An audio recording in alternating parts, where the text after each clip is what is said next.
with what we left off on Halachot Choleh on Shabbat, Pikuach Nefesh. Hilchot Shabbat the Kabbalat Yi'utz Refu'i V'Safek Sakana. Today we'll discuss the idea of can you break Shabbat to get a medical consultation when you're in doubt if there's a safek whether or not there's actually someone in life-threatening danger or not. Halakha explains, a sick person that we're concerned, perhaps he is sakana, perhaps it is pikuach nefesh, we don't know for sure.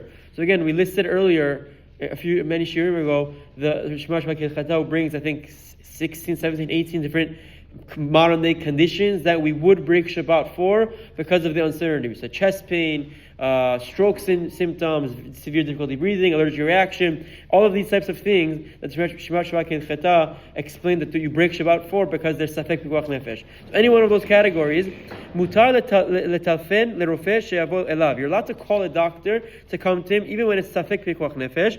V'chen le'asiyeh et choleh barechev el harofeh. You can also drive and take the choleh to the doctor himself as well. Ravadi writes that even if you don't know where the doctor is and you think he's at home, it's fine, you don't know for sure, you can still take him to the doctor on Shabbat because the concept of safek nefesh lakel, anytime there's a doubt whether or not it's pikuach nefesh, we go leniently or it's strict and we care about the person's life and we break Shabbat even in a case of a doubt. Now this is a big discussion. What about after you called for help? How do you put the phone back down? There's a lot of discussion literature written on this. The Halakha Ravadia writes, and it's a little bit outdated because based on how the phones work nowadays, but we'll explain both scenarios. So he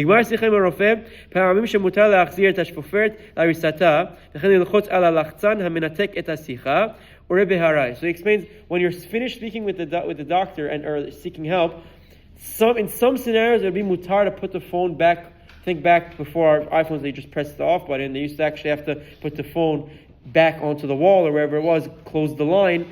What's the difference? What are the scenarios? So they explain doing extra melacha at this point isn't necessary. So you try to minimize it and belittle it. So what's the condition? Why do they care? So Ravadia writes that you're allowed to put it back because maybe the ambulance needs to call you back. And if you didn't disconnect your line, if the ambulance calls you back, they can't get a hold of you. So again, today it doesn't work like that. If one end on most of the iPhones, one end hangs up, the other end hangs up automatically as well. So again, it's a little bit different, but the concept still exists. So you try to minimize the isur when you're done with getting help. So that's why Rabbi writes, "Ve'az tov sheyachzirena be'atzlei yadav o shnei anashim yachziru yachad." He writes that it's better and ideal for two people to do it together, or you do it b'shinui. For us in our scenario, if you're calling from a smartphone, turn it off with the shinui, with your knuckle or with the back of your hand. That way, it's also obviously permitted to do it b'shinui. But the concept is, whenever you're done getting help, you want to minimize in isurim so that as not to be marbeh in isurim. And lastly, shalech shalach le'azmin rofeh mutalo leitlavot el harofeh hanoseh berechvo kedei lehanchoto el makom hacholeh.